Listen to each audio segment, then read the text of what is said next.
Hey guys, this is the FRQ number 2. Unfortunately, this was not a calculator one required. You don't need a calculator. I actually prefer that. I think the non-calculator ones are easier.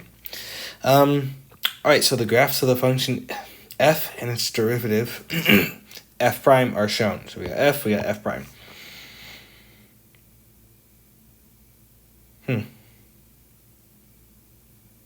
Cool. Interesting. Okay, sorry. The average rate of change of f over the interval of -5 to 5. So find the average rate of change of f over the interval from -5 to 5. So we want to find the slope of the line from -5 to 5. What is the slope of that line right there? You can find it in two ways, but no, one way. I'd like to see it in one way. So for the average rate change, I would say you want f of 5 minus f of -5 over 5 minus -5. That right there should honestly get you a good point, if not all the points on the AP exam, honestly. So if you have something like that, that's good. Or you can write it with the values. So f of 5 being 9 minus f of -5, which is 3, you can tell from the graph, over 5 plus 5, so 10. So this will be equal to 6 over 10, which will be equal to 3/5. Okay? So, yeah. That one's not bad at all. I could probably give you 2 points for this right here. You can have a point for having one of these difference quotients and have a point for the answer. So either of these ones right there. Okay, for 20, write an equation for the line tangent to the graph of f at x equals 2. Alright, so if you guys remember the equation for the line tangent, that's y minus y1 equal to m times by x minus x1. So we're already given x2, so that's going to go here. To find y2, we would have to find the value, the y value of f at x equals 2. So we'll go to the graph and we'll find that right there. So that's going to be 6. So I have y minus 6 equal to x minus 2. Now I do need to find m. M will be equal to f prime of 2. And f prime of 2 is equal to, I can look at the graph of f prime, go to 2, and that's going to be -2. So that's going to be -2, -2, and there you go. That would be your answer. So I would probably just grade this one like this right here. Maybe have a point for y1, have a point for y2 or something like that. Maybe a 2-point question. I need to make sure that I'm adding this up in my head.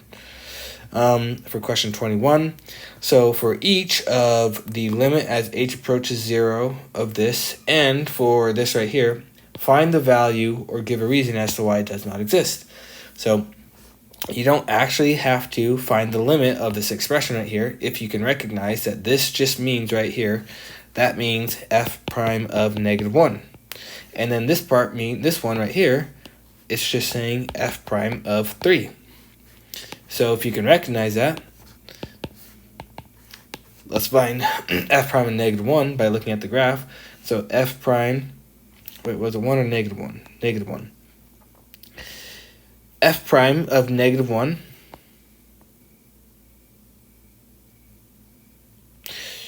dope. I think that's a typo. I think I meant to have that be 1 and this one be 3. Alright, I'll just change it on the test, so just as a heads up. Or I don't know, I can choose a different value. I can do whatever I want. So f prime of -1. No, we're good. No. F prime of -1, we're good. That's right. So f prime of -1 is equal to 4. And that is equal to 4. And then f prime of 3, well, if you look here, f prime of 3 is not defined, so this one does not exist. Okay, so it might be a little bit confusing. That's honestly what got me there for a second. When I was looking at here, I'm like, f prime of -1. Wait a minute, that's a corner. So f prime of -1 doesn't exist. No, it does. So if you look, it is defined. F prime of -1 does. I'm not looking at the slope of f prime. That would be the slope of, that would be the second derivative of f. So I don't need the slope at -1. So if you look at f of -1 here, so there is no corner here. F of -1 doesn't have a corner. Its derivative does, but that doesn't mean anything. Now you can see here on the graph of f that there is a corner, or a cusp, whatever you want to call it, at 3, and that's why over here on the graph, that's why we have that disconnect right here. That's why f prime does not exist at 3. And so that should honestly be your answers right there. So f prime of -1 is 4, f prime of 3 does not exist. Okay? So that could be like 2 points. 3, 4, 5, 6, maybe 7, 8, 9, I guess. For 22, let g be the function defined here. Find g prime of 4. So let's find g prime of x. I first want to see that. I want to see what g prime of x is. Now it is a product right here, so you have to use the product rule. So that'd be the first times by the derivative of natural log of x, which would be 1 over x, plus the derivative of the first times by the natural log of x. So here would be g prime. That's what I'd want to see. And then g prime of 4 would be equal to f of 4 over 4, because I would plug in 4 right here and I could just multiply those together, plus f prime of 4 times by the natural log of 4. So we can say that this could be a second point right here. And then if we simplify, you get the answer. So f prime of 4, I'd like to at least see you plug in values for these right here. So f of 4, we can look right here. F of 4 is 6. So that's going to be 6 over 4 plus f prime of 4. So what is the slope at 4? I can also just look right here. The slope at 4 is going to be 3. So 3 and then natural log of 4. So this would be acceptable as a final answer, or you can simplify that right there. But yeah, let's say that's 1 point. We can call this 2 points, call that 3 points right there. Okay, and that's everything for FRQ number 2.